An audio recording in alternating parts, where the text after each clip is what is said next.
In order to be successful in life, you have to cross a jungle. Or you can stay on the other side of the jungle and not cross the jungle. But if you choose to cross the jungle has all sorts of things that can do you harm and bite you and everything along those lines. And so the best way to do that is to go into that with people who can see things differently and watch themselves and struggle to make it to the other side. And then what I've discovered along the way is that it's always a struggle, and I enjoy being in the jungle. My unflagging belief in one simple thing: I can learn anything.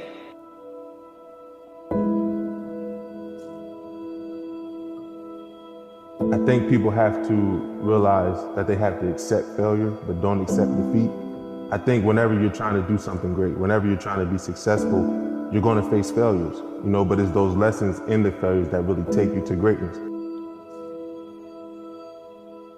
My entire reality was based on what I believed was real, what I believed was true about myself, about what's possible, and that I could change that.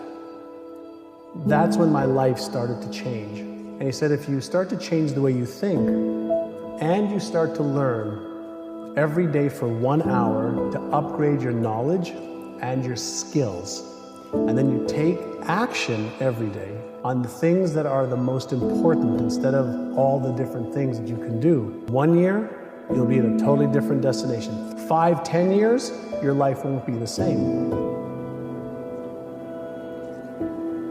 So what would be best for you 3 to 5 years down the road if you were really taking care of yourself like you were someone that you thought should be around? And people are very ambivalent about whether they should be around, so this is a lot harder than you think. So you need that vision. And then what you also need is a vision of what your life would be like if you let yourself deteriorate in precisely the foolish ways that you know that you would deteriorate if you let yourself go. And that's contemplation too. It's like, okay, if I let myself go, where would I end up?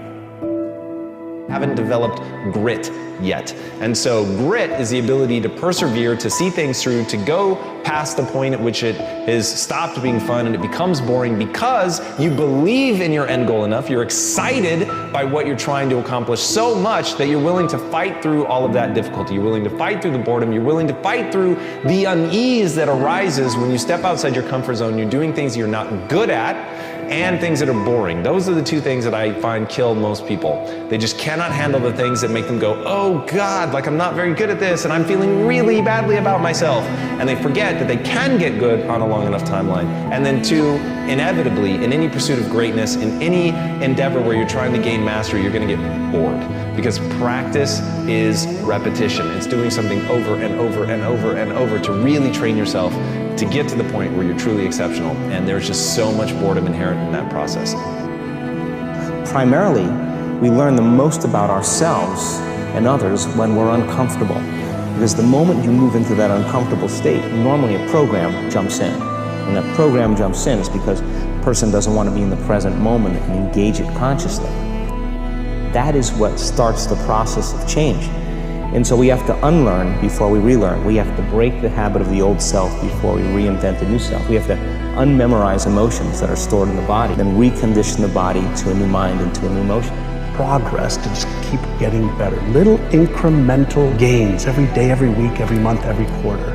And even when you move backwards a couple of steps, what's the progress that you made and what you learned? So I was taught that failure is an opportunity to learn.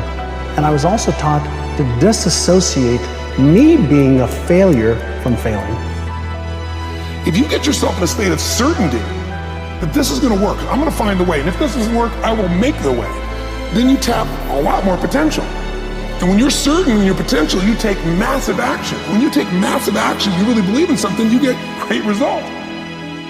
Because the long-term impact of making a decision from your heart and soul, that is where the best life comes from.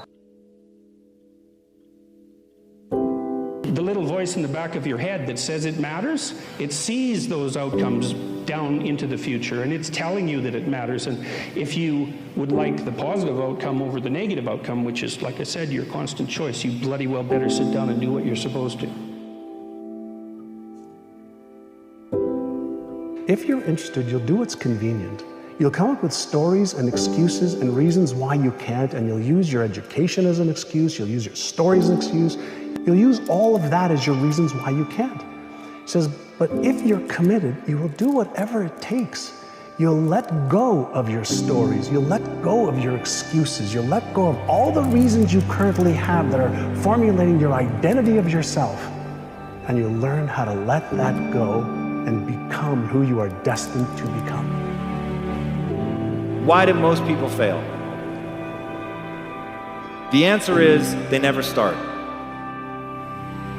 Now, the reason that most people never start is because they don't think that they're going to get a result from their actions.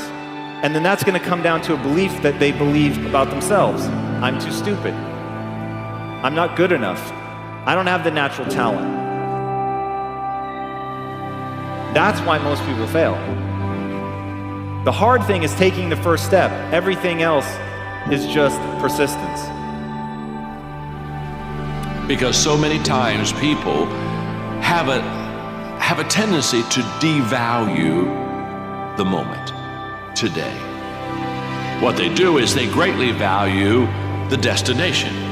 And so they kind of talk about, well, when I get there, or if I arrive there, or when I do that, or when I accomplish this. And they don't understand that success is a daily thing. And I'm here to share with you that the secret of success is determined by your daily agenda. It's not so much courage, it's a matter of, it's less risky to say something than to remain silent when you know there's something to be said. I know that to be the case. And so lots of times in life, it's like, there's no pathway forward that's going to shield you from risk. You get to pick this risk, or you get to pick this risk.